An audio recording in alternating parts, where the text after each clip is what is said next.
Bismillahirrahmanirrahim. Bismillah, assalamualaikum warahmatullahi wabarakatuh. Alhamdulillahilladzi arsala rasulahu bil huda wa dinil haq liyudhhirahu 'alad dini kullih wa kafa billahi syahida. Asyhadu an la ilaha illallah wahdahu la syarikalah wa asyhadu anna Muhammadan abduhu wa rasuluhu la nabiyya ba'dah. Allahumma shalli ala Muhammad wa ala alihi wa sahbihi wa man walah. Jemaah sekalian yang dirahmati Allah Subhanahu wa taala, salah satu keistimewaan orang-orang yang berpuasa khususnya di bulan Ramadan ini adalah Allah Subhanahu wa taala akan mengabulkan doa-doa mereka. Jadi orang yang berpuasa itu apabila berdoa, maka Allah akan kabulkan doanya. Dan orang yang berpuasa itu oleh Allah Subhanahu wa taala diberikan waktu-waktu yang utama untuk berdoa kepada Allah Subhanahu wa taala, yaitu pada saat dia ini sahur. Karena itu Allah Subhanahu wa taala, Rasulullah sallallahu alaihi wasallam memerintahkan agar kita ini sahur. Tasahharu fa inna fis sahur barakah. Sahurlah kalian, sesungguhnya di dalam sahur itu ada keberkahan. Kemarin sudah kita kupas bahwa di antaranya adalah Allah dan para malaikat bersolawat kepada orang-orang yang makan sahur. Oleh karena itu jangan sampai kita tinggalkan, walaupun hanya dengan seteguk air.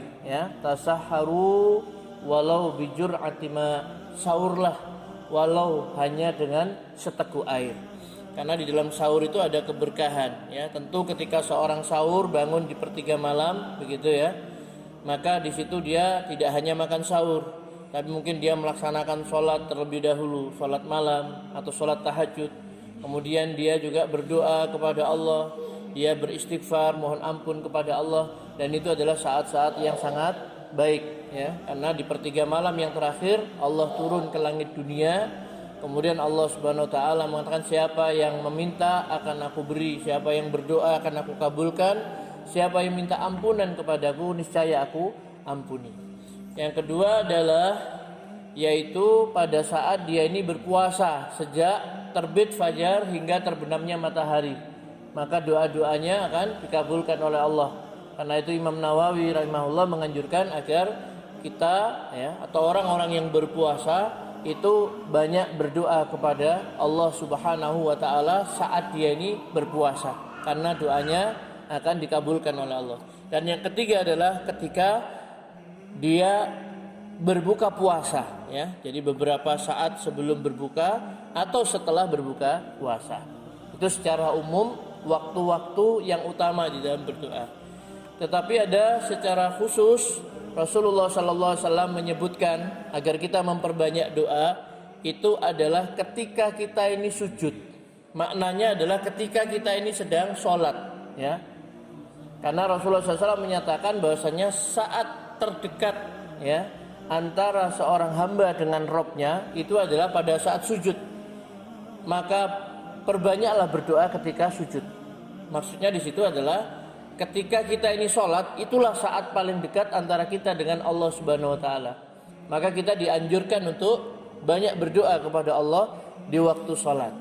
Dan para ulama juga menyatakan bahwasanya doa ketika sujud itu lebih utama, maksudnya doa di dalam sholat itu lebih utama daripada doa di luar sholat. Oleh karena itu Nabi mengajarkan di antara doa-doa yang diajarkan oleh Rasulullah SAW yang kita baca di dalam sholat kita, satu yaitu memohon kepada Allah perlindungan dari 4 hal. Allahumma inni a'udzubika min azabi jahannam, ya Allah aku berlindung kepadamu dari azab jahannam. Wa min azabil qabri, dari siksa kubur. Wa min fitnatil mahya wal mamat, dari fitnah hidup dan mati. Kemudian yang keempat adalah wa min syarri fitnatil masihid dajjal, berlindung dari keburukan fitnahnya al-masihid dajjal.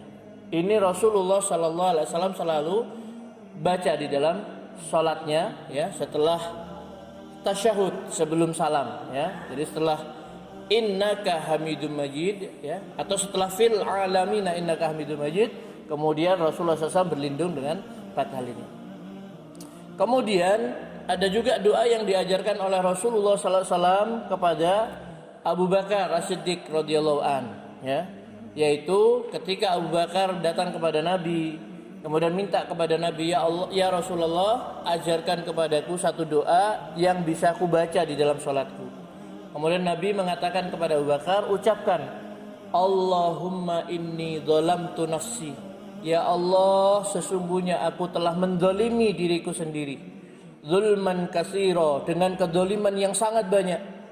Wala yaghfirud dzunuba illa anta, dan tidak ada yang mengampuni dosa-dosa kecuali hanya Engkau ya Allah. Faghfirli maghfiratan min indik, maka ampunilah aku ya Allah dengan maghfirah, dengan ampunan dari sisimu. Warhamni innaka antal ghafurur rahim, dan kasihanilah aku, sayangilah aku, sesungguhnya Engkau Maha Pengasih lagi Engkau Maha Pengampun lagi Maha Penyayang. Nah, itu doa yang diajarkan oleh Rasulullah SAW kepada sahabat Abu Bakar As-Siddiq, ya, agar berdoa kepada Allah, ya Allah, sesungguhnya saya telah mendolimi diri saya sendiri dengan kedoliman yang sangat banyak, dan tidak ada yang bisa mengampuni dosa kecuali hanya Engkau ya Allah, maka ampunilah aku, ya, dengan ampunan dari sisimu, dan sayangilah aku, kasihanilah aku, sungguhnya Engkau Maha Pengampun lagi Maha Penyayang. Nah, itu dibaca di dalam sholat, ya, sebelum salam, ya, setelah tahiyat, setelah tasyahud tadi. Kemudian sebelum salam berdoa itu. Atau yang diajarkan kepada sahabat Mu'adz bin Jabal radhiyallahu an, ya. Setelah sebelumnya Rasulullah SAW bersumpah, demi Allah wahai Mu'adz, sesungguhnya aku mencintaimu karena Allah, maka jangan kamu lupa, ya. Hendaklah kamu baca di dalam salatmu, ya, di akhir salatmu, Allahumma a'inni ala zikrika. Ya Allah, tolonglah aku agar senantiasa berzikir kepadamu, wa syukrika, dan bersyukur kepadamu, wa husni ibadatik, dan memperbaiki kualitas ibadahku kepadamu. Jadi minta tolong kepada Allah agar dijadikan orang yang selalu ingat Allah, berzikir kepada Allah, bersyukur kepada Allah, dan memperbaiki ibadah, ya, ibadahnya kepada Allah Subhanahu wa taala. Atau yang Allah ajarkan kepada Nabi sallallahu alaihi wasallam, ya. Jadi Allah Subhanahu wa taala mengajarkan kepada Nabi sallallahu alaihi wasallam, dan Allah perintahkan untuk dibaca di dalam salatnya, yaitu dalam hadis riwayat Ahmad. Di antara doanya itu adalah Allah mengajarkan kepada Nabi, ya, suruh berdoa, Allahumma inni as'aluka fi'lal khairat. Ya Allah, aku mohon kepadamu agar bisa mengerjakan semua kebaikan, wa tarkal munkarat, dan meninggalkan semua kemungkaran, ya, wa hubbal masakin, dan mencintai orang-orang yang miskin, ya. Jadi Rasul diajari oleh Allah Subhanahu wa taala agar berdoa, minta tolong kepada Allah supaya bisa mengerjakan semua kebaikan dan meninggalkan semua keburukan, kemungkaran, dan agar dijadikan cinta kepada orang-orang yang miskin. Nah, ini diantara doa-doa yang diajarkan oleh Rasulullah SAW untuk dibaca di dalam sholat. Tetapi sebenarnya bebas, antum mau doa apa saja boleh, ya. Misalkan berdoa, Allahumma inni as'alukal huda wat tuqa wal afafa wal ghina, boleh, ya. Ya Allah, aku mohon kepadamu al-huda, hidayah, petunjuk, ya, petunjuk ilmu dan amal, ya, petunjuk ilmu, ya, dan bisa beramal. Wat tuqa, dan ketakwaan, wal afafa wal ghina, ya, afaf supaya dijaga dari hal-hal yang haram, yang maksiat, ya, yang mengarah kepada zina, keji, ya. Kemudian wal ghina, dan diberikan kekayaan, atau doa-doa yang lainnya, ya. Jadi para jamaah sekalian yang dirahmati Allah Subhanahu wa taala, manfaatkan ketika kita sholat sunnah, mungkin sholat duha, mungkin sholat tahajud atau qabliyah, ba'diyah, itu sebelum kita salam perbanyak berdoa kepada Allah, karena disitulah saat terdekat seorang hamba dengan Allah Subhanahu wa taala. Mudah-mudahan bermanfaat. Aku qauli hadza wa astaghfirullah li wa lakum. Assalamualaikum warahmatullahi wabarakatuh.